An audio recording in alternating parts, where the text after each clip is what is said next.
안녕하세요. 한국사 문동균입니다. 자, 이번 주제는 39번째 시간이고요. 고려의 문화 쪽입니다.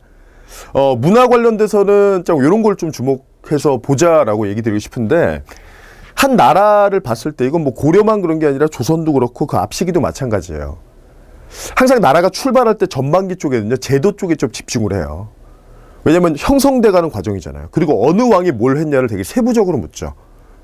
근데 문화 같은 경우에는 앞쪽에서 세부적으로 묻는 것보다는 후기 쪽에서 묶어서 표현하는 경향이 되게 강해요. 그래서 고려 후기는 문화 쪽을 좀 묶어서 보셔야 돼요. 그래서 지금 보시면은 교재는 335페이지인데 불상, 건축, 조각, 기타 청자, 음악, 서예 쭉 나와 있는데 되게 많죠. 네. 근데 이 내용들 중에 필요한 내용들을 요거는 문제를 보면서 앞으로 돌아가서 제가 하나하나씩 설명을 드릴게요. 일단 대표 문제로서 요거는 이제 경찰직렬 쪽의 문제인데 지문을 보기가 되게 괜찮은 문제라 제가 뽑았습니다. 네, 그럼 하나씩 볼게요. 12세기 중엽에는 고려의 상감법이 개발돼서 도자기가 활용됐다. 자, 그리고 요거 본 다음에 그 다음에 이어서 그대로 3번 지문 볼게요. 3번 지문. 상감청자는 강화도에 도읍한 13세기 중엽까지 주류를 잃었으나 원간섭기 이후에는 퇴조했다. 이렇게 나오죠. 그럼 청자 얘기를 한번 해볼게요.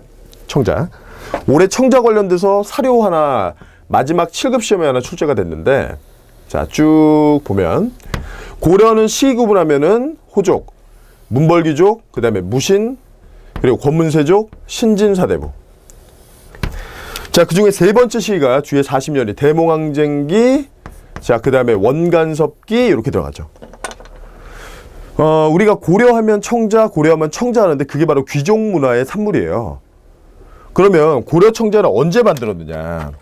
우리가 고려 청자를 만든 시기는요, 귀족하면 앞에는 호족이잖아요. 여기가 귀족이죠. 그럼 청자를 만든 시기는 바로 이 시기예요. 이 시기. 청자는 이 시기 때 만들어요. 문벌귀족 시기. 근데 이때 청자를 만들 때는 이때 청자는 무늬가 없습니다. 그래서 순수한 청자, 비색 청자다라고 해서 사료에서는 비색이란 표현 볼 텐데요. 이때 사료를 보통 주는 게 송나라 사신 서긍이라는 사람이 우리나라 그 고려에 넘어와서 이제 조사라고 넘어가서 쓴 책이 있어요. 고려도경이라는. 고려도경. 그 시기가 언제냐면 우리 요 문종이의 숙종, 예종, 인종할 때 인종 때예요. 네, 요거 하나. 자, 그리고 나서 청자가 한 단계 발전하는 게 무늬를 넣었다 상감청자가 되는데, 상감청자의 경우에는 언제 발전이냐 그러면 무신직공기예요. 근데 지금 1번이랑 3번 지문이 바로 무신직공기의 청자가 발달을 하다가 그 다음에 퇴조했다는 얘기인데, 우리가 사실 생각해보면 무신이랑 청자는 느낌이 매칭이 안 돼요. 느낌이. 그러니까 여기서는 표현을 좀 피하는 거죠. 그래서 상감청자가 1170부터 1270까지 쭉 이어질 텐데, 1170에서 1270. 자, 요게 몇 세기죠, 요게? 12세기 중엽쯤 되죠. 그래서 12세기 중엽에 상감청자가 시작돼서 강화도에 도읍했던 13세기 중엽까지 주류를 이룬다라는 표현을 쓰는 거죠. 그게 바로 1번이랑 3번 지문이에요. 1, 3번. 그러니까 무신직공기의 청자가 퇴조했다. 그게 틀렸다는 거. 그 지문 하나 주의하세요. 자, 그리고 나서 원간섭기 들어가면 청자가 퇴조하고요. 그러면서 나타나기 시작하는 게 청자에 분칠했다. 분청사기가 나타나고요. 요거는 조선시대에 들어가서 15세기의 정점입니다. 정점. 요게 이제 우리가 문화사에서 봐야 되는 고려 청자 관련된 지문들이에요. 그래서 1, 3번 지문을 요렇게 하나 확인했고요. 그 다음에 이어서 2번 문제. 관촉사 석조 미륵보살 입상, 요게 이제 제일 유명한 불상이죠. 우리 그림으로 봤을 때는 교재 어디 있냐면 336페이지에 있어요. 세 번째 불상이죠. 굉장히 대형 불상이고, 대형에다가 더 특이한 점은 머리가 더 대형이에요. 완전 머리가 큰 불상. 요게 바로 이제 관촉사 석조 미륵보살 입상인데, 간혹 가다가 이제 뭐라고 나올 수 있냐면 명칭이 은진미륵이라고 하거든요. 이런 명칭도 나올 수가 있어요. 자, 근데 이게 부석사 소조 아미타요의 좌상과는 달리 신라 양식을 계승했다. 신라 양식이라고 하면요, 석굴암 본존부를 이어야 돼요. 근데 어딜 봐서 이게 석굴암 본존부라는 거죠. 머리가 이만한데. 그러니까 아니라는 거죠. 그래서 불상 속을 정리할 때 원래 우리가 특이한 불상은요, 개성이 넘치는 호족의 영향이에요. 호족. 그러니까 그러니까 호족에 영향받은 불상들은 소재가 특이하다, 아니면 모양이 특이하다, 아니면 포즈가 특이하다, 이런 것들이 나타난다고요. 근데 하지만 정상적인 게 하나 있다면 그게 바로 여기 나와 있는 부석사 소조 아미타열의 좌상이에요. 네, 그래서 거기 그림 보시면 336에 제가 제일 왼쪽에 배열을 해놨는데 요거 그림 확인하시고요. 나머지는 보시면 다 특이하죠.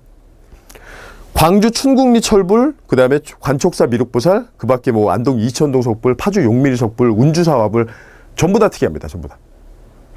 근데 이런 질문 하실 수도 있어요. 두 번째 건 정상인데요. 그러면 이건 소재가 특이하잖아요. 철불.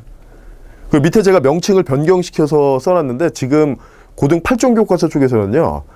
우리가 이전에는 광주 춘국리 철불이라 시험에 나왔는데 지금 그렇게 안 나올 거예요. 올해 처음 구현이 됐고요. 행정구역이 변했어요. 하남 하사창동 철조 석가열의 좌상, 이른바 줄여서 하하철불이라고 보시면 됩니다. 이건. 자, 그래서 2번이 틀렸다라는 거, 정답은 2번이고 마지막 질문 볼게요. 봉정사 극락전은 현존하는 가장 오래된 목조 건축물이다. 자, 이거는 그 앞 페이지에 우리가 335를 보시면 되는데 전기 건축, 그 다음에 후기 건축 나와요. 주심포 양식이라는 건물이 있는데요. 이 포가 지붕의 무게를 떠받드는 공포죠. 이게 많으면 지붕이 커질 수 있고요. 이게 많으면 건물이 화려해요. 근데 우리는 주심포에서 출발해서 후기 때 뭘로 넘어가냐면 다포로 넘어갈 거예요. 다포. 근데 주의할 건요. 주심포는 전기부터 만들었을 것으로 보여요. 근데 지금 남아있는 게 후기 건축물이에요. 네. 그래서 주심포 대표 건축물은 봉정사 극락전, 부석사 무량수전, 그 다음에 수덕사 대웅전, 그 다음에 다포 관련된 거는 서광사, 성남사, 응진전들이 있습니다.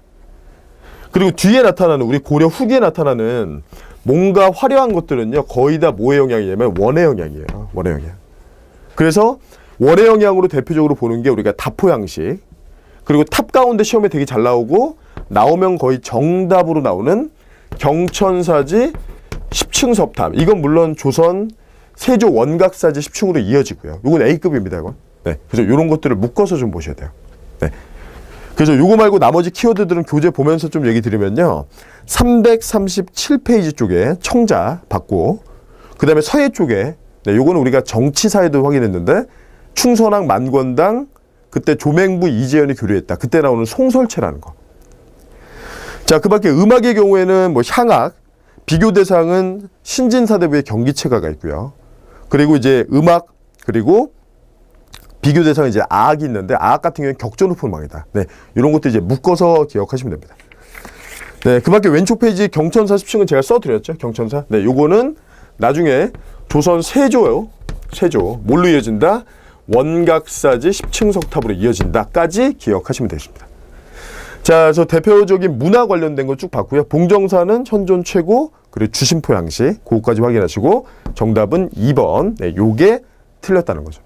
그죠? 얘기 드린 대로 이거는 고려만 그런 게 아니라 조선도 마찬가지고요. 후기 쪽은 문화상을요 묶어서 좀 보셔야 돼요. 묶어서. 네, 그래서 그렇게 정리하시면 되겠습니다.